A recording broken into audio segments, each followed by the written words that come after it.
우리가 로마서를 읽고 있습니다. 계속 1, 2, 3장 넘어오면서 계속 죄에 관한 얘기를 하는 거예요. 제가 생각을 해봤어요. 왜 사도 바울이 자꾸 죄에 관한 얘기를 할까? 복음이라고 말하는데 자꾸 죄에 대한 얘기를 할까? 복음과 구원과 죄는 뗄래야 뗄 수 없는 관계인 것 같아요. 죄를 회복하고 회개하고 내 영을 회복하는 것, 그것이 구원과 직결되기 때문인 것 같아요. 오늘도 역시 사도 바울은 믿음과 더불어 또 죄에 대한 얘기를 또 해요. 어떤 날 어떤 목사님이 그랬다고 하더라고요. 그 로마서 강의하기가 좀 버겁기도 해요, 사실은. 근데 하도 죄에 대한 얘기를 하니까 어떤 장로님이 목사님에게 로마서 강의는 언제까지 하실 겁니까? 라고 물어본 적도 있다고 해요. 근데 목사님은 끝까지 해냈다라는 이야기를 다 들은 적이 있는데, 그만큼 버겁고 성도들이 듣기도 조금 애매하고 좀 버거운 면이 좀 있긴 해요. 그래도 하나님의 말씀을 생각하고 우리가 같이 한번 또 끝까지 묵상을 해봤으면 좋겠어요. 자, 4장 1절 말씀 그리고 2절 말씀 한번 읽어볼까요? 4장 1절과 2절입니다. 시작. 그런즉 육신으로 우리 조상의 아브라함이 무엇을 얻다하리요? 만약 아브라함이 행위로서 이뤘다 하심을 받았으면 자라는 것이 있으려니와 하나님 앞에서는 없느니라. 예, 여러분들 논문서 보셨나요? 논문 쓰시면 논문은 내 의견도 많이 들어가 있지만 대부분은 이 분야에 있어서 권위적인 사람들의 논문을 우리가 빼다가 짜집기 한다 그러죠. 그렇게 해서 만들어낸 것들이 많아요. 그 어떤 사람은 논문을 짜집기의 뭐 학문이다 이렇게 말하는 분도 계시고 그러는데 다 이렇게 내 의견보다는 유명한 분들의 논문을 발췌하고 책들을 발췌해서 만들어내지 않습니까? 그걸 인용이라고 하죠. 인용. 이런 우스운 얘기가 좀 있어요. 저는 이따가 웃진 않았지만 우습진 않지만 좀 우스운 얘기라고 하고 말씀드릴게요. 한 목사님께서 설교를 하시는데 시골 목회 하시다가 유식하게 보이기 위하여 그 유명한 신학자들과 철학자들의 이름을 나열하는 설교를 했다 그래요. 칼바르트는 말하기를, 뭐 슐라이마는 말하기를, 뭐 칸트는 말하기를 쭉 해갖고 설교를 다 끝냈더니 장로님 한 분이 오셔서 말씀하시는 거예요. 목사님 설교를 듣다 보니까 굉장히 유식해지는 것 같아요. 오늘 굉장한 공부를 한 것 같습니다. 그러나 장로님들이 목사님 찾아갔더니 좋은 얘기 거의 없거든요. 그러나 목사님 얘기가 없는 것 같아요. 유명하신 분들 얘기는 있지만 또 하나 유명한 철학자와 유명한 신학자 이야기는 있었으나 하나님의 말씀은 없었던 것 같아요. 라고 해서 목사님이 굉장히 창피했었다라는 얘기가 있어요. 그래요. 설교 때는 하나님 말씀을 증거하는 게 맞아요. 그러나 아울러 더불어 유명한 권위적인 사람들의 이야기를 인용하면 성도들이나 누구나 수긍을 해요. 사실은 그분도 그렇게 생각했어? 맞아 저 말이 맞는 것 같아 라고 인용하면 수긍을 하게 돼 있어요. 사실은 그렇지 않습니까? 그래서 목사님들이 하나님 말씀 가운데 중간중간에 누구 말도 껴놓고 예화도 껴놓고 그러는 거거든요. 오늘 사도 바울이요 4장에 넘어오면서 한 번도 인용을 한 적이 없는데 드디어 인용을 해요. 인용을. 누구를 인용하냐면 이스라엘 사람들이 가장 존경하는 사람 두 사람을 딱 뽑아서 인용을 해요. 첫 번째 사람은 아브라함, 두 번째 사람은 다윗. 오늘 4강의 내용은 아브라함과 다윗 얘기로 끝나요. 그냥 아브라함의 이야기, 다윗 이야기. 그래서 이스라엘 사람들에게 수긍을 시키는 거예요. 왜냐하면 로마서는 로마에 있는 유대인들을 향하여서 편지이기 때문에 그들이 가장 존경하는 사람이 누구냐? 아브라함과 다윗이거든요. 이스라엘의 그 국기를 보셨어요? 별이 그려졌죠? 그걸 다윗의 별이라고 그래요. 그만큼 이스라엘 사람들은 아브라함, 다윗을 굉장히 추종한단 말이에요. 바울이 그걸 보고 이 아브라함과 다윗의 계명을 딱 내놓으면서 그들도 이렇게 했다라고 표현하는 거예요. 자, 1절과 2절을 읽었는데 1절 말씀 1절과 2절에 보면은 아브라함이 등장을 합니다. 그런 육신으로 우리 조상인 아브라함이 무엇을 얻었다 하리요? 만일 아브라함이 행위로서 의롭다 하심을 받았으면 자랑할 것이 있으려니와 하나님 앞에서는 없다 그러는 거예요. 자, 아브라함이 위대한 행동을 했기 때문에 위대한 삶을 살았기 때문에 하나님이 그를 구원하셨으며 그에게 믿음의 조상이라고 칭한 것이냐? 라고 묻는 겁니다. 지금 사도 바울이. 아브라함 같은 위대한 삶을 산 사람은 거의 없어요. 사실 아브라함은 뉴 프론티어예요. 개척자예요. 그는 하나님의 말씀을 따라 다 버리고 갈대아 우르를 떠나 하란을 떠나 하나님 지시한 땅으로 빈손으로 간 사람이 아브라함이에요. 말씀만 가지고 얼마나 위대합니까? 그리고 아브라함의 삶을 보면 직선적인 삶이에요. 직선적인 삶. 굴곡이 없어. 처음부터 순종하였고 마지막까지 아들을 내어주기까지 순종한 사람이 아브라함이에요. 너무너무 위대한 사람이에요. 그렇기 때문에 그는 믿음의 조상이라고 칭함을 받았고, 또 대단한 건 이스라엘의 조상일 뿐만이 아니라 이스라엘과 원수된 나라가 어딥니까? 아랍입니다. 아랍과 이스라엘은 맨날 싸워요. 근데 아랍의 조상이 누군지 아세요? 이스마엘이에요. 이스마엘의 아버지가 아브라함이에요. 즉 이스라엘의 조상도 아브라함이요, 아랍의 조상도 아브라함이에요. 아랍도 아브라함을 칭호하고 높여요. 유대인도 그래요. 그만큼 위대한 사람이 아브라함이란 말이에요. 그러니까 아브라함이 그렇게 위대하기 때문에 구원받은 거냐? 사도 바울이 묻는 거예요. 그렇게 위대하기 때문에 그런 것 같으냐? 아니다. 왜? 아브라함의 또 다른 면을 볼까요? 아브라함처럼 또 연약한 사람도 없어요. 하나님이 처음부터 갈대아 우르를 떠나 내가 지시할 땅으로 가라 했을 때 아브라함은 아버지와 더불어 어디 있었어요? 하나님에서 오랫동안 머물다 아버지 돌아가신 다음에 다시 들어갔단 말이에요. 그리고 아브라함은 날 때부터 우상 숭배를 하는 데라의 아들로 태어났어요. 데라가 누구예요? 아버지인데 우상을 만드는 자란 말이에요. 제가 예상해 보건데 아브라함은 가정 환경을 받았기 때문에 아버지와 더불어 우상을 섬겼을 거란 말이에요. 어린 시절에 우상을 섬겼죠. 하나님 말씀을 100% 순종하지 못했죠. 또 거기다가 가뭄이 있을 때 애굽으로 내려가서 자기 아내 사라를 누구라고 했어요? 누이라고 속였죠. 그렇게 비겁한 남자가 어디 있어요, 세상에. 거기다가 또 하나님께서 아들을 주겠다고 했을 때 이삭을 기다리지 못하고 자기가 하가를 취하여 아들을 낳은 이스마엘이잖아요. 100% 순종하지 못했다는 말. 이렇게 연약한 면도 있단 말이에요. 그러니까 행위로서 아브라함도 완벽하지 않다. 아브라함이 구원을 얻은 건 어떤 건지 아십니까? 이유는 단 한 가지예요. 행위가 아니라, 삶이 아니라 오직 믿음이다. 오직 믿음으로 그는 구원을 얻은 것이다. 그는 하나님께 말씀을 받기 전에, 율법을 받기 전에, 할례를 받기 전에 이미 하나님을 믿었다. 믿었기 때문에 하나님은 그 믿음을 보시고 그를 의로운 자로 칭하셨으며 그를 믿음의 조상으로 만드신 것이다. 사랑하는 여러분, 여러분의 삶은 완벽하십니까? 신앙적으로 완벽하십니까? 하나님과 더불어 완벽한 삶을 사십니까? 아닐걸요. 부족한 게 많을걸요. 죄가 많을걸요. 하나님과 관계가 멀어졌을걸요. 조금씩 점점 가까워지는 것이 아니라 조금씩 나랑은 떨어졌을걸요. 그래도 하나님 뭐라고 하신지 아세요? 네 삶이 그래도 네가 나를 그래도 믿으면 너를 의인이라 칭할 것이며 너를 구원할 것이다. 할렐루야. 믿음이 여러분들 구원한 거다. 완벽한 삶은 아무도 없다. 믿음이 중요해요. 여러분 거미줄을 아시죠? 거미줄이 우리가 볼 때는 거미줄보다 머리 털고 뜯어버리면 되지만 가끔 보면 큰 거미줄 있어요. 큰 거미줄. 거기 보면 가끔 조그만 다큐멘터리 같은 데 보면 새도 붙잡혀 있는 거 보더라고요. 새가 거미줄에 붙어서 못 날아가요. 웬만한 큰 곤충은 붙어서 못 날아가. 그 거미줄 이렇게 당겨 먹었었어요? 뜯어갖고 징그러서 버렸죠. 제가 당겨봤는데 이게 탄력이 굉장해. 안 뜯어져요, 이게 잘. 거미줄 2겹, 3겹으로 뜯어보세요. 잘 안 뜯어져요. 거미줄 가지고 국내에서 최초로 인공적으로 거미줄을 생산했다고 그래요. 근데 그 거미줄이 화학적으로 보면 강도는 강철과 같이 강하고, 그리고 부드러움은 누에고치가 뽑아내는 실 있죠? 그걸 실크로 만들잖아요.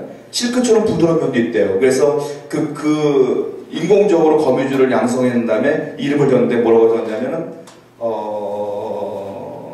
제가 볼게요. 제가 잊어먹었어요. 거미실크 단백질이라고 했대요. 여러분들 방탄조끼 있죠? 방탄조끼 합성섬유로 만드는데 그 합성섬유 이름이 케볼라라고 하지 않습니까? 근데 지금 만들어내는 인공적인 거미줄이 케볼라와 맞먹을 정도의 강도를 갖고 있다고 그래요.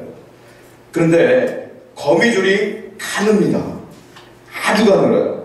눈에 잘 안 보여요. 그리고 거미들 별거 아닌 것 같아요. 그런데 거미줄이 없으면 거미는 사냥을 못합니다. 거미는 거미줄이 없으면 죽습니다. 별거 아닌 것 같지만 그게 생각보다 강하고요. 그게 생각보다 내 생명을 유지시켜주는 힘이 있어요. 거미줄이에요. 여러분 그리스도에게는 생명과 같은 게 있습니다. 그게 뭔지 아세요? 그게 믿음인 거예요. 믿음은 거미줄처럼 눈에 잘 안 보여요. 약한 것 같아요. 아무도 몰라요. 그런데 그 믿음이 사라지면 기독교인은 그리스도인은 죽는 거예요. 믿음이 없으면 여러분의 영성은 죽는 거예요. 믿음이 제일이에요. 믿음이 여러분의 생명이에요. 이걸 믿으시기 바랍니다. 믿음이 약해지면 내 영혼은 죽어가고 있는 거예요. 지금 내 삶에 하나님의 약속을 믿습니까? 언제는 믿었어요. 그리고 요즘은 안 믿겨요. 당신의 영성이 죽어가고 있는 거예요. 믿음이 약해진다는 건 내가 죽어가고 있는 거예요. 믿음은 생명이에요. 사랑하는 여러분, 하나님의 약속은 반드시 이루어집니다. 믿으시기 바랍니다. 이 믿음이 흔들리면 안 돼요. 아브라함은 믿음으로 구원을 받은 자다. 이렇게 사도 바울은 표현을 하고 있다라는 거예요. 자, 그렇다면 우리 성경을 한번 찾아봤으면 좋겠는데 시편 55편 22절을 한번 볼까요? 시편 55편 22절.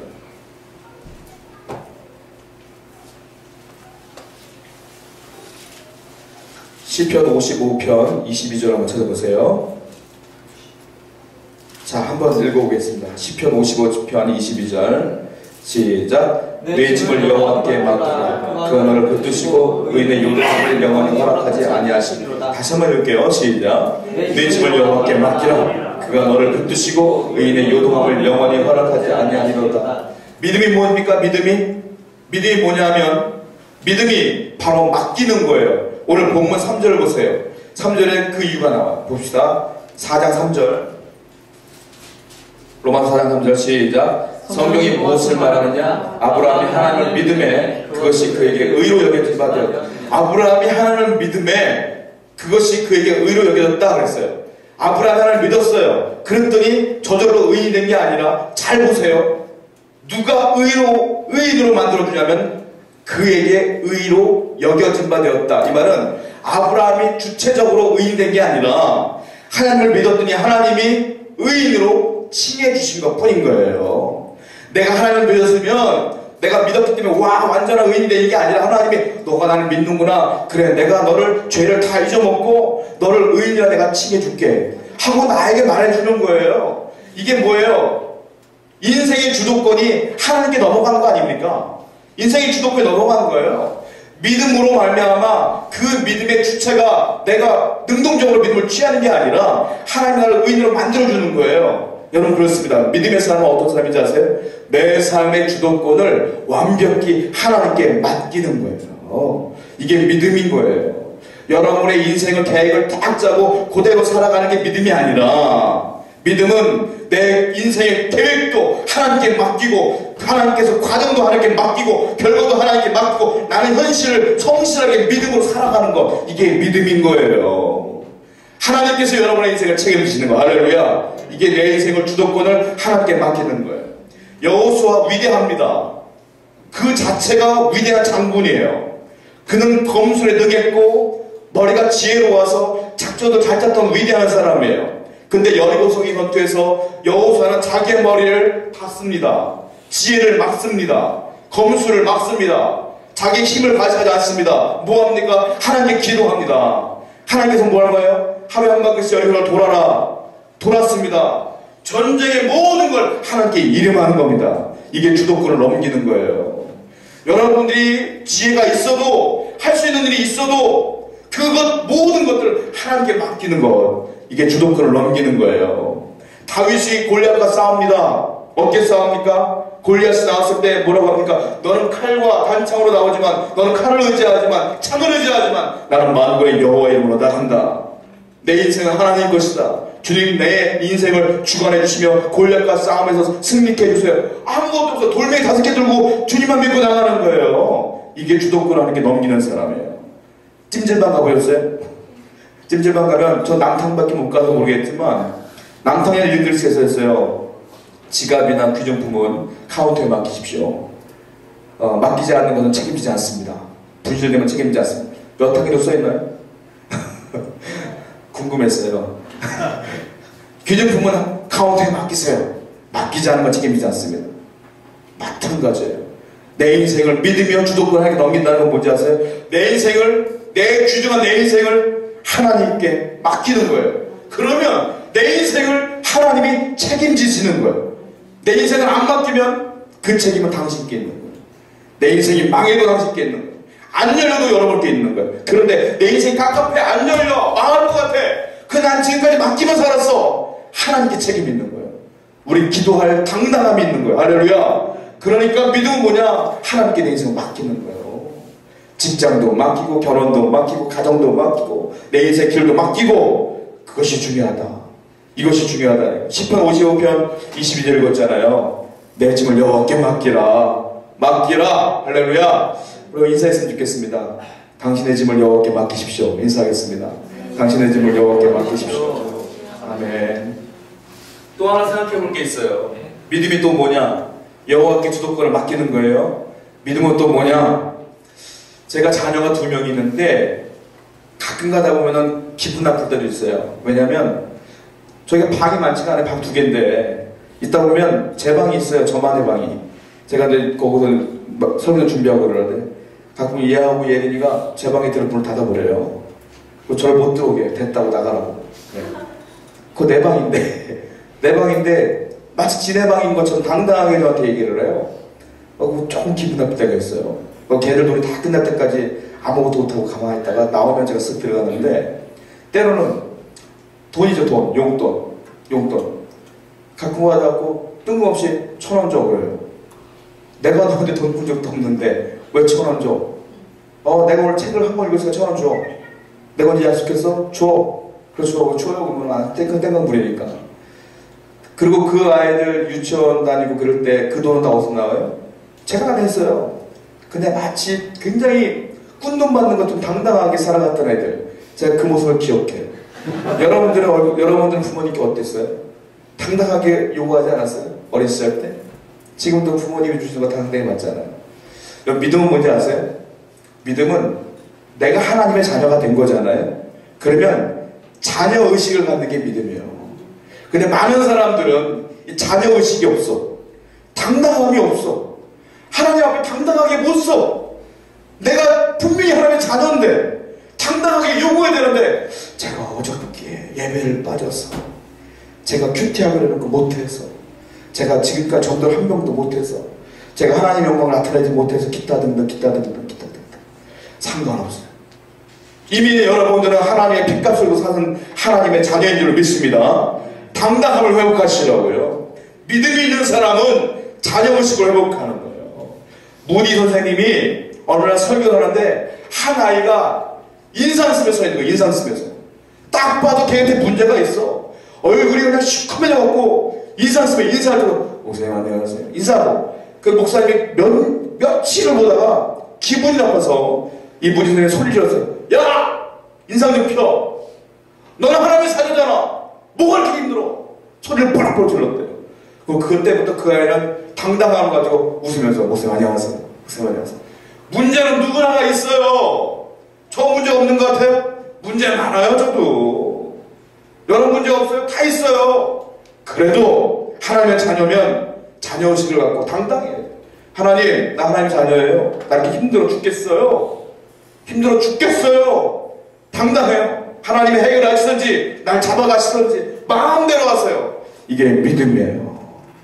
여러분 자녀의식을 회복하시기 바랍니다. 여러분은 하나님의 자녀입니다. 할렐루야. 이걸 믿는 여러분 됐으면 좋겠어요. 자, 우리 성경을 또 읽어볼까요? 우리 6절, 7절, 8절부터 13절까지 다 읽어볼게요. 6절, 7절, 8절부터 13절까지 쭉 읽습니다. 시작. 일할 것이 없이 하나님께 의로 여기심을 받는 사람에 대하여 다윗이 말한 바 불법이 사랑받고 죄가 하여진 사람들은 복이 있고 주께서 그 죄를 인정하지 않으실 사람은 복이 있도다 한것 같으니라. 그런데 이 복이 하나님의 자에게 무릇 우리가 말하기를 아브라함에게는 그 믿음이 의로 여겨졌다. 그런지 그것이 어떻게 여겨졌냐? 할례시냐 무할례시냐? 할례시가 아니요 무할례시니라. 그가 할례의 표를 받은 것은 무할례시의 믿음으로 된 의를 인증 것이니 무할례에서 믿는 모든 자의 조상이 되어 그들도 의로 여기심을 얻게 하려 하시니라. 또한 할례자의 조상이 되었나니 곧 할례 받을 자에게뿐 아니라 우리 조상 아브라함이 무할례시에 가졌던 믿음의 자취를 따르는 자들에게도 그러하니라. 아브라함이나 그 후손에게 세상의 상속자가 되리라고 하신 언약은 율법으로 말미암은 것이 아니요 오직 믿음의 의로 말미암은 것이니라. 자, 이제 6절 보면 누가 나오냐면 이 바울이 다윗을 또 인용하기 시작합니다. 6절 보시면 일할 것이 없이 하나님께 의로 여기심을 받는 사람의 복에 대하여 다윗이 말한 바, 그리고 7절에 다윗이 말한 것이 나오는 거예요. 불법이 사함을 받고 기타 등등 쭉 나오는 거예요.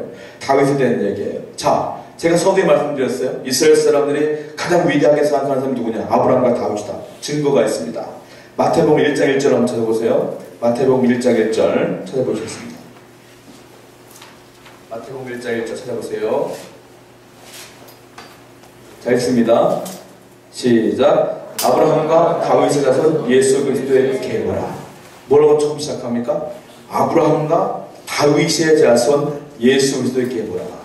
즉 아브라함과 다윗이 얼마나 위대한지 예수님이 족보를 얘기할 때 처음에 아브라함과 다윗을 이야기하죠.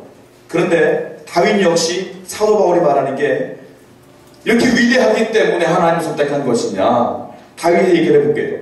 다윗이 골리앗 가서 승리했어요. 위대한 영웅으로 등극을 합니다. 얼마나 위대합니까? 거기다 그가 도망자임에도 불구하고 신앙을 놓치지 아니하고 열심히 기도하다가 나중에 왕이 됩니다. 왕이 되었고 그가 남북으로 갈렸던 이스라엘을 하나로 확 통일해버립니다. 이스라엘 사람들이 볼 때는 선왕 중에 선왕이고 위대한 사람들이 위대한 사람이에요. 그런데 그렇게 위대했지만 다윗에 또 다른 면이 있어요. 여러분 잘 알다시피 다윗은 겉으로 볼 때 위대하지만 내면은 불행했던 사람이에요. 불행의 그 시작은 어디서 시작됩니까? 밧세바 사건이에요. 밧세바 사건. 그 다윗이 왕이 되었을 때 다 이뤘을 때 아무것도 할 것이 없었을 때에 전쟁 중에 있음을 불구하고 한 여인을 보고 음욕을 품죠. 그게 밧세바 아닙니까? 우리아의 아내 밧세바. 그리고 그 여자와 동침을 하고 아이를 갖게 해요. 근데 이것을 감추기 위하여 다윗이 우리아를 최전선에 내버렸다가 죽게 만듭니다. 자, 여러분들 죄에 있어서 가장 어려운 것 중에 우리가 부담스러워하는 것 중에 하나가 뭐냐면 이 죄가 용서받지 못할까 두려워요. 두 번째로는 이 죄가 노출될까 두려워요. 노출될까 사람들은 방법을 다 꾸미는 거예요. 완벽한 스토리를 만들어서 다윗이 지금 노출될 것을 다 막아버린 사건이란 말이에요. 자, 그렇게 위대했던 다윗도 이렇게 어려운 문제가 생겼어요. 밧세바를 취하고 다윗의 심정이 어땠느냐? 이게 리얼하게 써 있습니다. 시편 32편 1절부터 5절에 찾아보세요. 시편 32편 찾아보세요. 시편 32편 1절부터 5절까지 말씀입니다. 1절부터 5절까지. 이게 다윗의 마음이에요. 지금 우리가 본문을 읽었는데 이 본문에 기록된 것이 이걸 그대로 인용한 거예요. 자, 1절부터 5절까지 읽습니다. 시작. 허물의 사함을 받고 자신의 죄가 가려진 자는 복이 있도다. 마음이 강한 사람이 없고 여호와께 정죄를 당하지 아니하는 자는 복이 있도다. 내가 입을 열지 아니할 때 종의 신망으로 뼈가 쏟아졌다. 주의 손이 주야로 누르시오니 내 진액이 빠져서 여름 방음에 많은 같이 되었나이다. 내가 이르기를 내 허물을 여호와께 자복하리라 하고 주께 내 죄를 알고 내 죄를 숨기지 아니하였더니 곧 주께서 내 죄를 사하셨나이다. 아멘. 그 사도 바울이 인용한 부분이 어디냐면 3절과 4절이에요. 3절 4절. 내가 입을 열지 아니할 때 종일 신령함으로 내 뼈가 쏘였도다. 주의 손이 주야로 나를 누르시오니 내 진액에 빠져서 여름 가뭄에 많은 같이 되었도다. 이게 어떤 사건이냐면 밧세바를 취한 뒤에 다윗의 마음을 표현한 거예요. 지금 여러분 왕이면 뭐예요? 왕이면 영웅이면 뭐예요?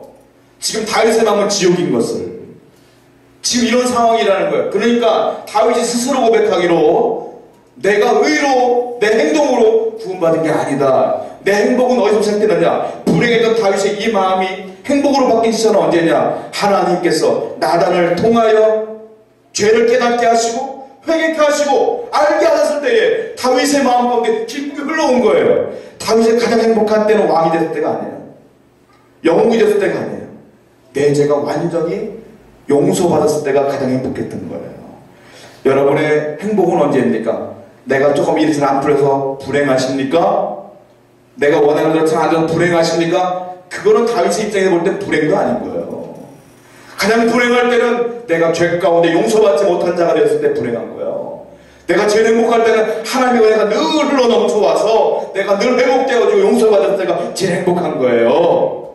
그러므로 여러분들 지금 제일 필요한 게 뭔지 아세요? 믿음 있는 자에게 가장 중요한 것은 내 안에 회복이에요. 회복. 하나님의 은혜의 회복. 할렐루야. 이게 내 일보다 더 중요한 거예요. 성공보다 더 중요한 거예요. 다윗이 말하는 거예요. 성공 필요 없다 이거예요. 왕이 되는 필요 없다 이거예요. 내 안에 회복이 일어났을 때가 가장 행복했노라. 할렐루야. 여러분 가운데 놀라운 은혜의 회복이 있기를 축원드립니다. 회개는 언제 하는 것이 아십니까?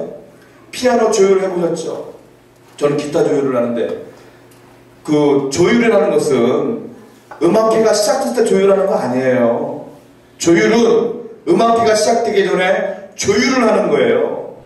예배가 시작되기 전에 우리가 해야 될 게 뭔지 아세요? 조율이에요. 그게 뭐예요? 죄를 토설하고 회개하는 거예요. 그럴 때 하나님께서 아름다운 나의 은혜를 허락하시는 거예요. 그러니까 여러분들 언제나 예배하기 전에 내 마음을 깨끗하게 하는 작업이 반드시 필요하다.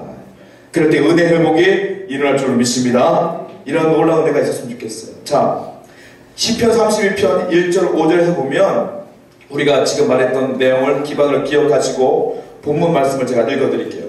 4장 7절을 보세요. 4장 7절 로마서 불법이 사함을 받고 죄가 가리워짐을 받은 사람들은 복이 있도다. 중요한 단어 두 개가 있습니다. 자, 불법이 사함을 받고 이 불법이라는 것은 다윗이 지은 죄를 말하는 거예요. 사함을 받고 사함. 둘째, 가리워짐을 받다. 가리워지는 거예요. 죄가 용서된 거예요. 사하심은. 가려짐은 하나님이 안 보시는 거야. 가려진 거예요. 이런 자가 진짜 복이다 이거예요. 내 죄가 용서받고 하나님이 내 죄를 가지고 몰아가시지 않고 그냥 가려주시는 것, 이게 큰 은혜다 이거예요. 그래서 이스라엘 사람들에게는 큰 아주 중요한 날이 있습니다. 그게 뭐냐면 속죄일이에요. 속죄일이 어떤 거냐면 두 가지 중요한 사건이 있는데, 대제사장이요, 속죄일이 되면 어린 양이나 어린 염소 있죠? 그걸 가지고 와요. 그리고 그 어린 양과 어린 염소의 첫 번째 중요한 사건이 뭐냐면 안수를 해. 이 양에다가 대제사장이. 그러면 이게 어떤 과정이냐면 이스라엘의 백성의 죄가 이 양으로 넘어가는 거예요. 대신.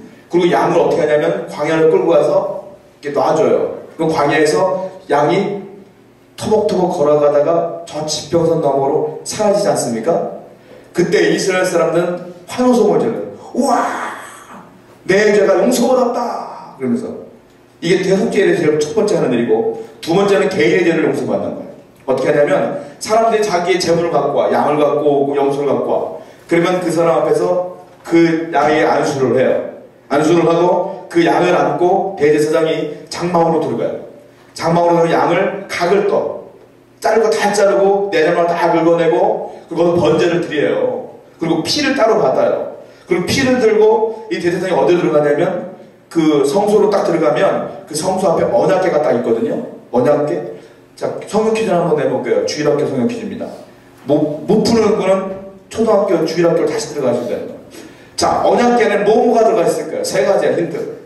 언약궤는 뭐가 있을까요? 웃지마, 모르는 것 같은데.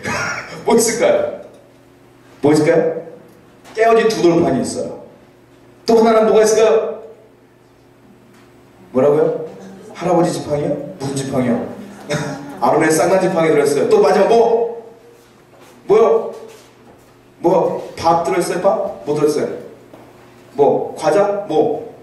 진짜 몰라. 만나 들어있어요.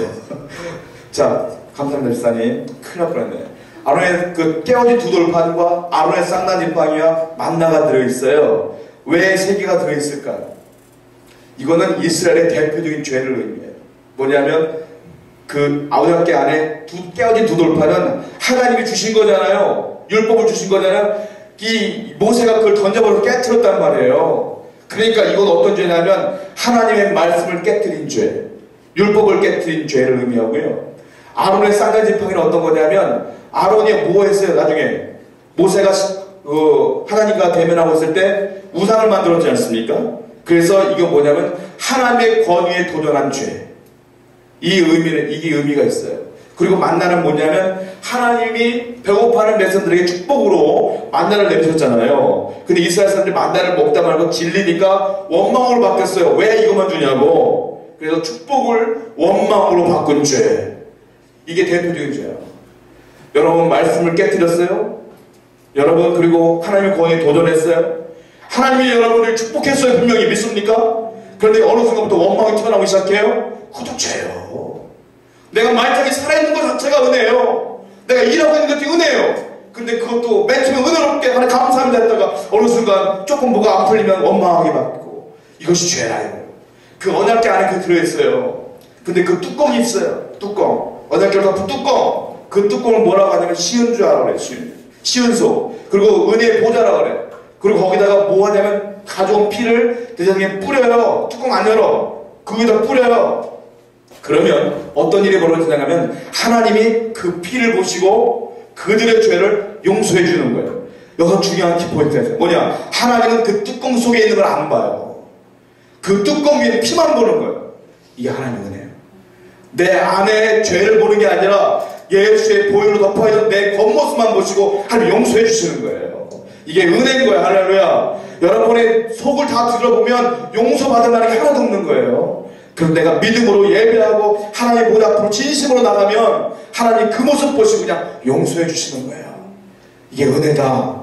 믿음의 백성은 어떤 축복인지 아십니까? 사심과 가려주심이 있는 거예요. 하나님의 의도적으로 안 보시는 거예요. 얼마나 감사합니까?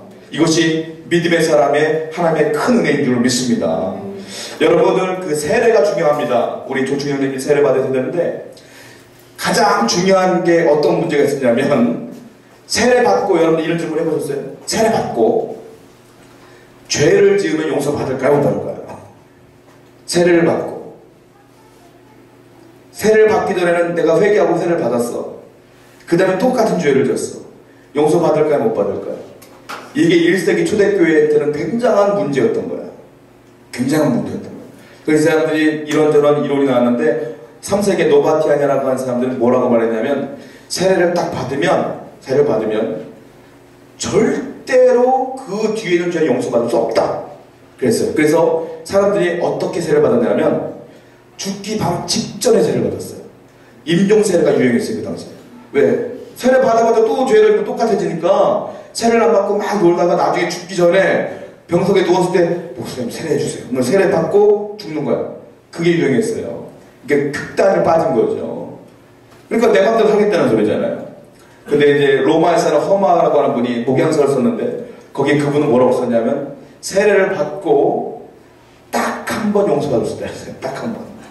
세례를 받고 큰 죄를 졌으면 딱 한 번 용서받을 수 있다. 그것도 극단이죠. 극단이죠. 근데 성경에 뭐라고 써있습니까? 요한 1서 1장 9절 보세요. 요한 1서 1장 9절.